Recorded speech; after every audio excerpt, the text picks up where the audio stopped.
Assalamualaikum warahmatullahi wabarakatuh. Saya Dato' Dr. Hassan bin Baharong yang Dipertua Yayasan Dakwah Islamiyah Malaysia. Pertamanya ialah apa yang terlintas dalam pemikiran saya bila saya menerima saja tawaran untuk memimpin Yadim. Timbul persoalan dalam pemikiran saya, apakah saya mampu untuk melaksanakannya ataupun mengapa saya dipilih. Mungkin ramai lagi tokoh-tokoh yang berkelayakan yang lebih mampu daripada saya untuk memimpin Yadim. Jadi inilah yang terbayang dalam pemikiran saya lah. Jadi apabila berlaku begitu, saya pun berbau-baur dalam pemikiran, sama ada nak terima ataupun tidak, sama ada saya mampu ataupun tidak untuk memimpin Yadim. Sebab saya lihat Yadim satu institusi yang begitu besar, apakah saya layak dan apakah saya berkeupayaan melaksanakan. Inilah persoalan yang timbul. Tetapi saya telah meyakinkan diri saya sendiri mengapa kerajaan ataupun pimpinan negara memilih saya untuk memimpin Yadim. Jadi ini telah meningkatkan keyakinan saya untuk saya memegang jawatan tersebut. Jadi apabila saya meletakkan keazaman begitu, saya pun telah bertekad untuk memastikan bahawa apabila saya memimpin Yadim, akan melaksanakan tugas dan tanggungjawab yang lebih baik ataupun yang terbaik yang dikehendaki oleh pimpinan negara.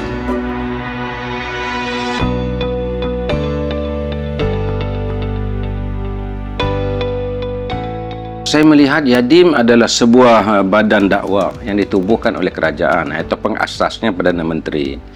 Jadi Perdana Menteri membawa asas integriti ataupun satu tata kelola pentadbiran yang cekap, baik dan juga berintegriti. Jadi saya menyahut seruan itu untuk melaksanakan tugas dan tanggungjawab di Yadim sebagaimana yang dikehendaki. Jadi oleh sebab itulah Yadim sebuah institusi yang besar, sebuah institusi dakwah, maka sudah pastilah ia memberi contoh kepada institusi yang lain. Jadi bila Yadim menjadi contoh kepada institusi yang lain, dia mesti mempunyai ataupun mesti mempamerkan satu sistem yang terbaik, sistem yang tersusun dan teratur, sistem yang mempunyai integriti yang diyakini oleh masyarakat. Jadi saya melihat Yadim ini sebagai individu pendakwah. Apabila kita tidak berdakwah, maka sudah pastilah kita mesti mempamerkan imej yang sebagai pendakwah, imej sebagai orang yang diyakini oleh masyarakat. Jadi saya melihat Yadim itu begitu. Jadi oleh sebab itulah saya harus membentuk satu institusi yang diyakini oleh masyarakat, yang dipercayai oleh masyarakat. Jadi bagaimana untuk meletakkan itu, maka saya pun memikirkan bagaimana perkara yang paling asas bagi kita ialah sistem pengurusan, urus tadbir, tata kelola yang berintegriti ataupun good governance. Entity good governance itu mesti dilaksanakan di dalam Yadim itu. Barulah masyarakat meyakini bahawa Yadim sebuah institusi yang dipercayai, yang diyakini untuk membawa mesej negara itu sendiri. Saya fikir itu yang meletakkan, mengapa saya meletakkan bahawa urus tadbir yang baik itu menjadi prioriti di dalam urusan Yadim untuk mengurus dakwah di negara kita ini.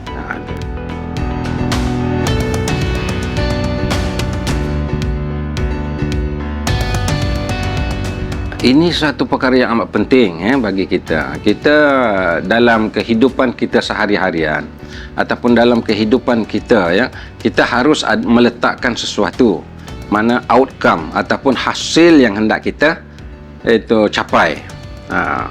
Dan Islam pun mendidik kita seperti itu. Misalnya Allah SWT menyebut sembahyang akan mencegah kemungkaran. Maksudnya bila kita melaksanakan kebaikan, pasti hasilnya tercegahnya kemungkaran. Demikian juga Allah SWT mengatakan bahawa Allah amat murka bagi orang yang berkata tapi tidak melaksanakan kata-katanya. Jadi ini ada ayat Al-Quran bersatu itu. Jadi saya mengambil intisari itu untuk dijadikan sebagai salah satu di antara perkara yang amat penting dalam kita melaksanakan sesuatu. Mana impak kepada program itu menjadi asas kepada pelaksanaan program itu untuk kita membina masyarakat. Itu satu. Yang kedua, ya, saya melihat bahawa ialah latar belakang saya ini sebagai seorang pensyarah dahulu. Sebagai seorang pensyarah, dia melahirkan anak murid. Bukanlah kita nak melahirkan anak murid sebanyak mungkin, seramai mungkin. Tetapi yang pentingnya ialah bagaimana anak murid kita dapat menterjemahkan, dapat mempraktiskan ilmu yang kita didik itu, dan ataupun bagaimana kita nak melahirkan kemenjadian anak murid itu menjadi insan yang mempunyai kemanusiaan yang tinggi. Ini yang kita nak hasilkan. Jadi daripada elemen-elemen tersebut, maka saya memikirkan bagaimana kita nak membentuk setiap program yang dilaksanakan di Yadim ini, ya, sesuatu yang memberi impak, yang berkesan, bukan hanya kepada masyarakat, bukan hanya dalam bidang sosial, tetapi juga dalam bidang-bidang yang lain, ya, untuk kita menjadikan, melahirkan insan yang terbaik, ataupun melahirkan setiap kegiatan kita itu memberi kesan kepada pembinaan negara itu sendiri. Itu sebabnya saya meletakkan bahawa impak itu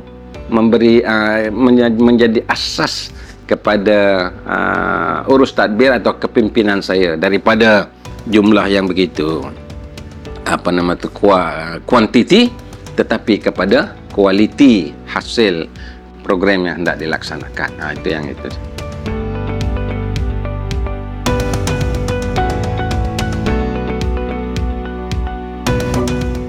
Saya bersetuju dengan soalan tersebut, ya. Kita nak mengubah masyarakat, mengubah individu bukan salah satu perkara yang mudah, dan ianya memerlukan masa yang amat panjang, ya.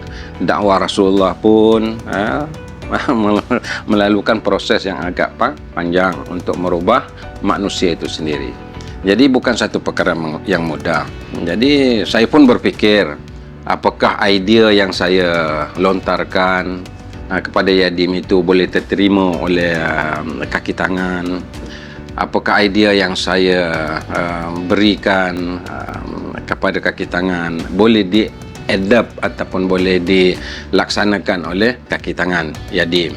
Jadi saya pun merasa, orang kata, teragak-agak apakah idea-idea yang hendak saya laksanakan itu boleh diterima. Jadi ini satu cabaran, ya. Bagaimana kita nak terjemahkan pemikiran yang kita ada itu untuk dilaksanakan oleh kaki tangan. Bukan satu perkara yang mudah. Jadi justru itulah apabila saya 100 hari saya memimpin Yadim, saya melihat environment, suasana, keadaan yang berada di Yadim ini, saya pun mengeluarkan satu ungkapan ataupun satu gagasan, ya, 100 hari saya memimpin Yadim. Jadi ini telah saya ucap di dalam perhimpunan bulanan yang dilaksanakan oleh Yadim. Jadi apabila saya sampaikan maklumat itu, ya, saya melihat bahawa idea-idea yang saya kemukakan itu boleh diterima, boleh diadaptasi, dan boleh dilaksanakan oleh kaki tangan Yadim. Saya nampak bahawa mudah untuk dilaksanakan. Maknanya kaki tangan Yadim, ya, bersedia menerima perubahan itu, pemikiran itu. Dan perubahan pemikiran ini suatu perkara yang meletakkan diri saya, rupanya kaki yang dia ada boleh menerima dengan baik dan mudah untuk melaksanakan perkara itu. Ini meyakinkan saya lagi bahawa bagaimana kita hendak melakukan sesuatu perubahan itu sendiri. Jadi justru itu saya telah melontarkan idea-idea yang boleh merubah ataupun boleh meletakkan Yadim itu, melonjakkan Yadim itu ke arah yang lebih tinggi lagi. Jadi justru itu saya yakin bahawa apa yang saya sampaikan itu, idea yang saya kemukakan itu, ya, dapat dilaksanakan oleh kaki tangan Yadim. Ini memberi satu inspirasi kepada saya untuk kita sama-sama bergerak, tapi dengan kita melaksanakan secara bersama ini memberi satu kekuatan kepada kita bagaimana kita nak meletakkan yatim itu di peringkat yang lebih tinggi. Jadi oleh sebab itulah saya nampak bahawa walaupun pada peringkat awalnya saya merasa agak sukar, tetapi apabila saya lontarkan idea yang boleh melonjakkan yatim itu dapat diterima oleh kaki tangan, dan saya begitu yakin kalau ia dapat dilaksanakan secara bersama, maknanya yatim boleh lebih cemerlang lagi pada masa akan datang.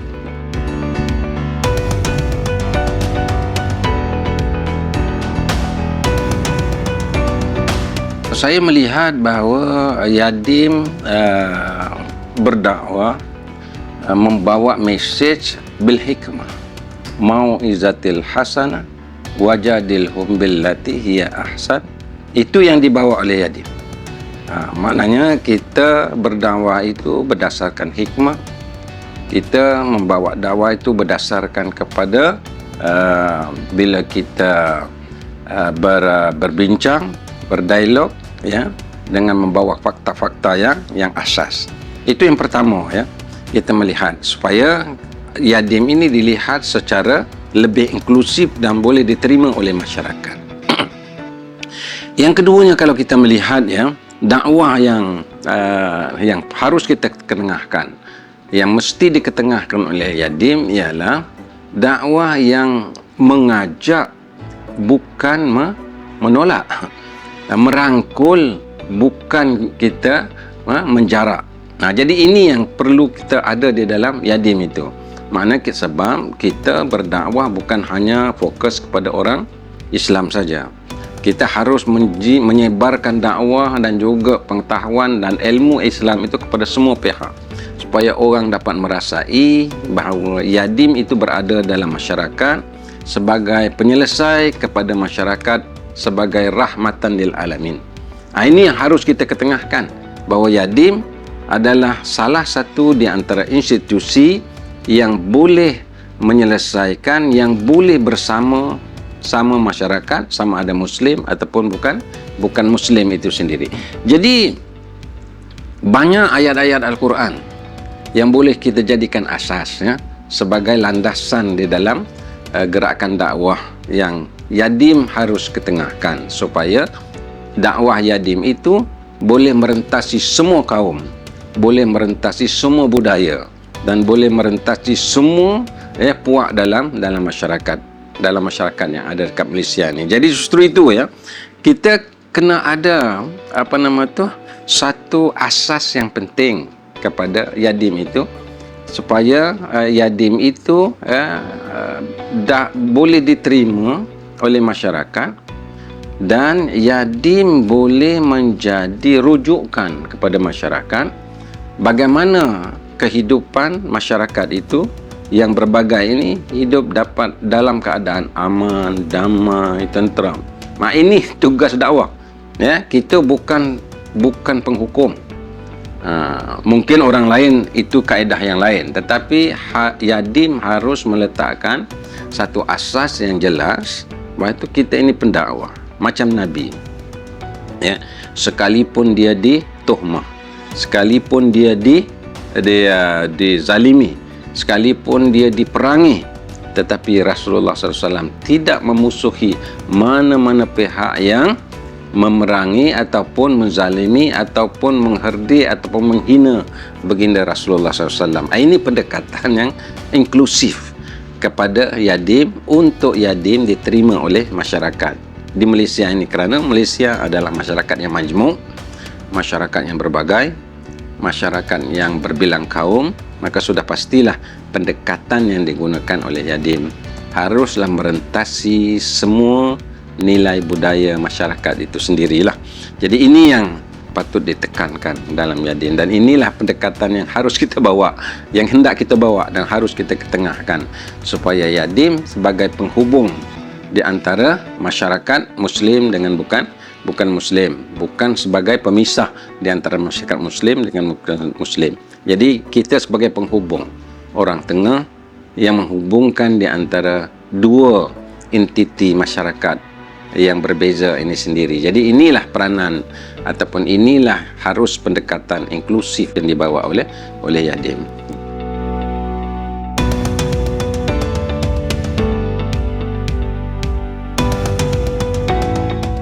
Sudah menjadi misi dan visi Yadim di situ, ya. Kita hanya ingin melaksanakan misi dan visi Yadim, iaitu untuk menjadi penyelaras ataupun untuk menjadi penghubung di antara NGO-NGO yang berada di negara kita ini, negara Muslim. Jadi maknanya, ya, sebagai penyelaras ataupun sebagai penghubung di antara NGO itu, Yadim harus cuba membina satu naratif yang boleh diterima oleh NGO ini.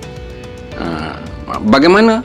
Maka kita harus mewujudkan satu elemen yang bersamaan.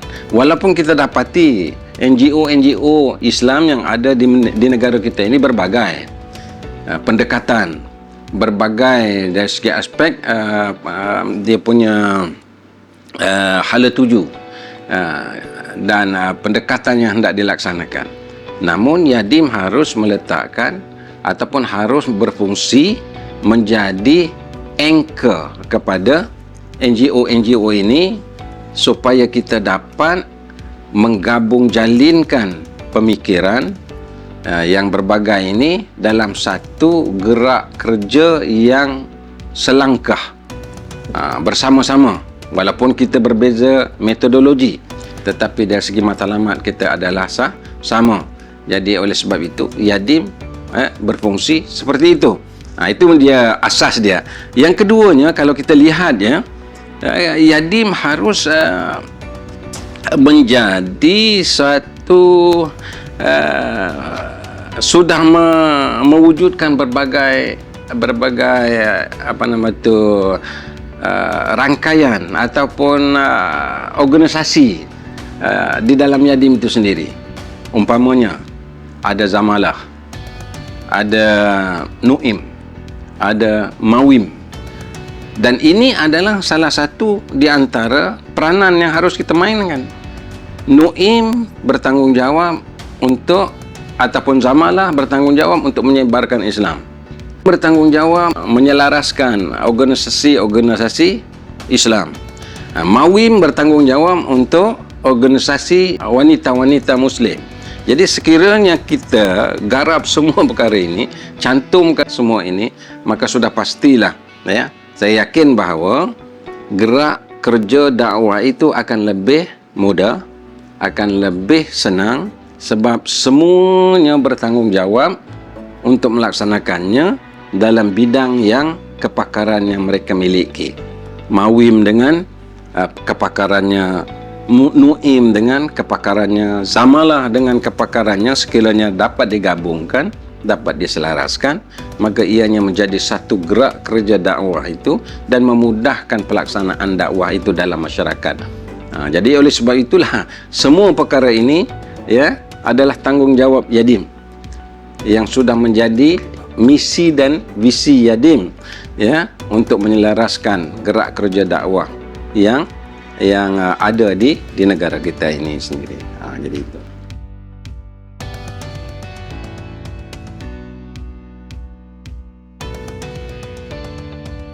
Pada pandangan saya, ya, Yadim harus menjadi sumber rujukan, bukan hanya dalam bidang agama, tetapi juga dalam bidang-bidang yang lain. Sebab bila kita menyebut soal dakwah ini bukan hanya intisarinya soal ilmu-ilmu yang berhubung kait dengan hukum hakam agama, tetapi juga berhubung kait dengan soal ekonomi, soal politik, soal undang-undang, dan juga soal, ya, masyarakat.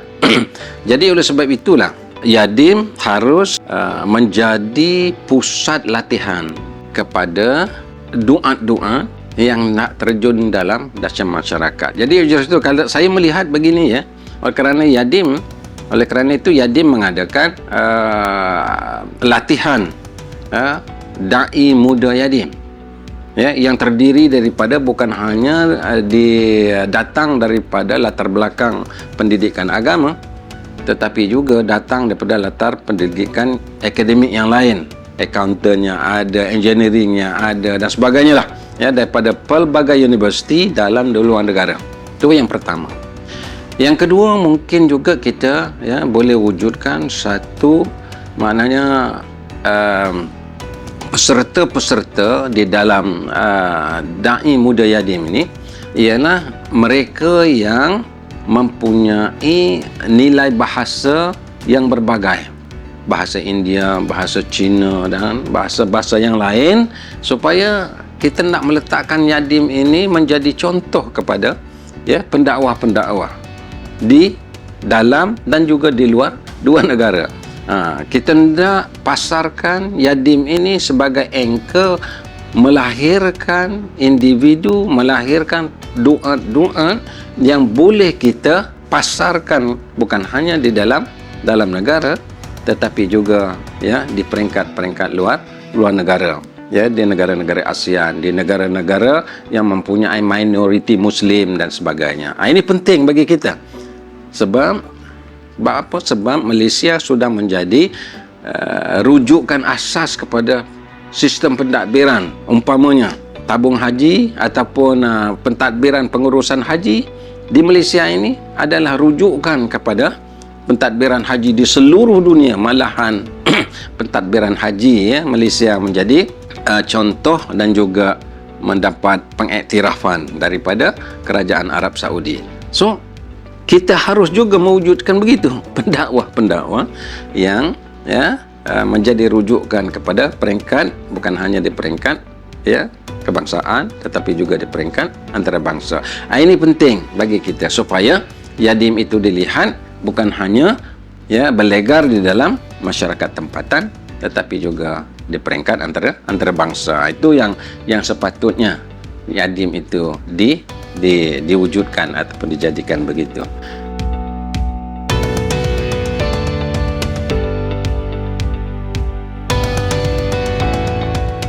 Saya melihat begini, ya, Yadim ini sudah meletakkan, ya, dalam visi dan misi dia ialah ke peringkat angkat Yadim ini sehingga ke peringkat global. Cumanya kita berada itu bagaimana kita nak menterjemahkan global itu, ya, maknanya peringkat itu menterjemahkan dan melaksanakan aspirasi yang ada di dalam Yadim itu. Jadi justru itu bila saya melihat atau memimpin Yadim ini, saya melihat bagaimana kita nak mengarus pedanakan Yadim ini bukan hanya di peringkat kebangsaan tapi peringkat antarabangsa. Jadi justru itu kita telah mengadakan kunjungan hormat kepada pihak-pihak yang tertentu, terutamanya misalnya saya bagi contoh, ya, di mana ada satu pertubuhan yang memang dalam negara, DMDI, iaitu Dunia Melayu Dunia Islam, ya, yang dipengerusikan oleh tuan yang terutama negeri Melaka, presiden dia DMDI, dan kita berbincang, dan dia sudah mempunyai satu rangkaian di mana terdapatnya orang-orang Melayu di seluruh dunia, dan orang-orang Melayu di seluruh dunia ini memerlukan didikan asuhan tentang ilmu pengetahuan agama. Di China ada, di Afrika Selatan ada, dan boleh berbahasa Melayu.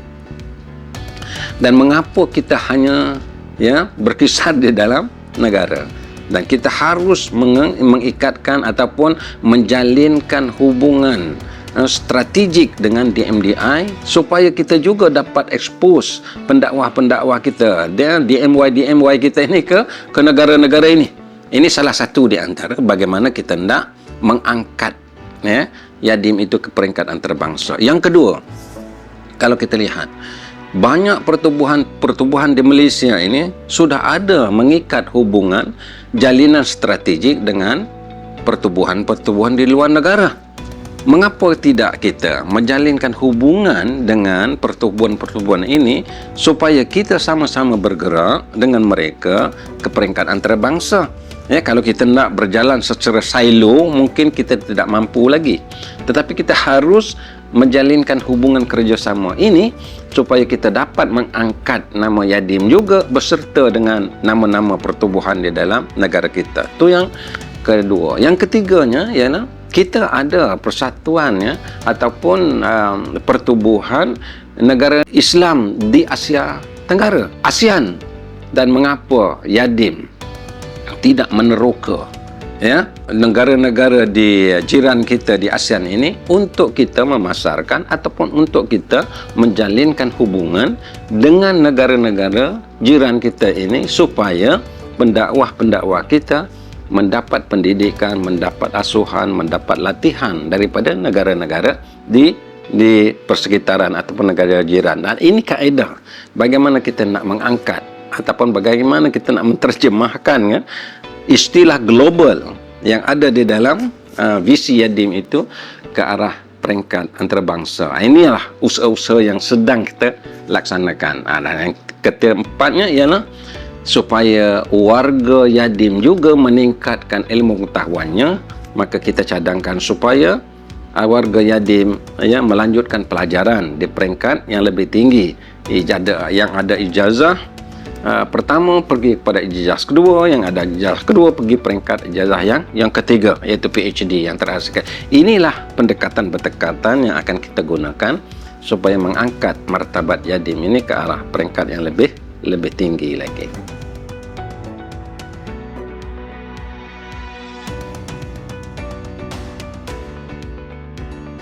Yadim tidak boleh terperosok lagi dalam gerakan dakwahnya mengikut kaedah-kaedah yang lama. Kita harus mendepani kaedah dakwah dengan lebih kontemporer. Ya, sebab zaman sudah berubah. Zaman sudah tidak lagi seperti tahun 60-an, 70-an, 80-an. Jadi Yadim harus meletakkan dirinya mendepani semua persoalan itu. Jadi justru itu Yadim harus menguasai semua ilmu pengetahuan itu. Dan bukan hanya pendakwah-pendakwah Yadim yang kita hantar di merata tempat, tetapi juga kaki tangan Yadim juga harus menguasai persoalan-persoalannya sedemikian rupa. Maknanya kaedah pendakwah yang lebih sophisticated dan juga lebih mendepani masyarakat. Bukan hanya kaki tangan, tetapi kita mempunyai ramai ejen-ejen dakwah di universiti ada ya, bagai RSY, Rakan Siswa Yadim. Di politeknik pun ada ya, di institusi-institusi belia pun ada ya, di maktab-maktab perguruan pun ada. Semuanya ada rakan-rakan Yadim sebagai pensyarah ke, sebagai student ke yang bergerak di semata tempat. Kita juga ada dai community yang berada di lapangan, di rumah-rumah PR, PPR dan sebagainya. Dan kita juga ada duaan Sabah, dai community Sabah, dai community Sarawak, dai community orang asli. Dan ia mesti harus diberi satu anjakan bagaimana kita hendak mengajar ataupun bagaimana kita hendak mendidik masyarakat yang lebih minat dengan ilmu pengetahuan itu. Dan kita harus memahami masyarakat, dan kita harus mengenali masyarakat, dan supaya dakwah kita itu dapat diterima oleh masyarakat. Jadi bagaimana dakwah kita nak diterima oleh masyarakat, maka kita harus berdakwah mengikut keadaan di tempat itu.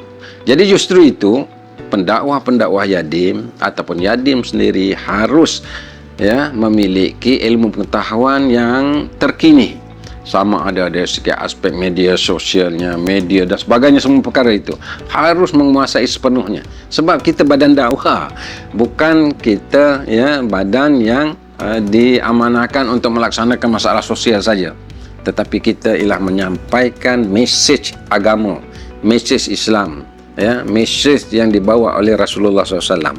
Jadi ini penting bagi kita untuk difahami oleh masyarakat.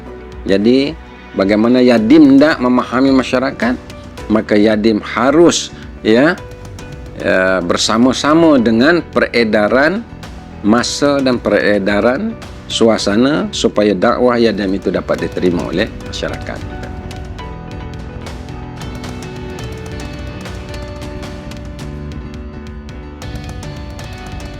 Saya mengambil ginilah, oleh kerana kita ni satu badan dakwah yang terjun dalam masyarakat dan terlibat dalam masyarakat. Satu tagline yang boleh kita ambil ialah yatim, yatim, mekar dan merimbun.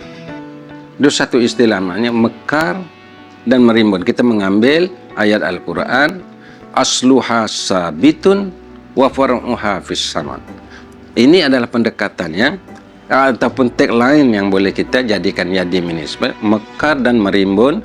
Mekarnya kita hayati, merimbunnya dapat kita sebarkan kepada masyarakat dakwah itu sendiri. Mungkin juga kita boleh ambil tagline juga, ialah yatim, yatim bertahta di hati masyarakat. Harus jadikan yatim itu bertahta dalam masyarakat. Orang lihat, oh yatim, yatim. Gitu. Kalau ini dapat kita wujudkan, sudah pasti yatim menjadi kesayangan masyarakat. Yatim dapat melaksanakan peranannya dengan lebih baik. Ataupun kita letak juga lah satu tagline kepada yatim itu, ialah yatim berada di mana-mana. Di atas bukit, lurah, di sungai, di laut, di daratan, di udara dan sebagainya. Di situ ada dakwah, di situ ada yatim. Kalau ini dapat kita wujudkan, saya pasti bahawa yatim sudah memainkan peranan, melaksanakan tanggungjawab yang diamanahkan, bukan hanya oleh pimpinan negara, tetapi juga melaksanakan amanah tanggungjawab yang telah diberikan oleh Allah Subhanahu wa taala untuk menyebarkan dakwah. Wallahu a'lam.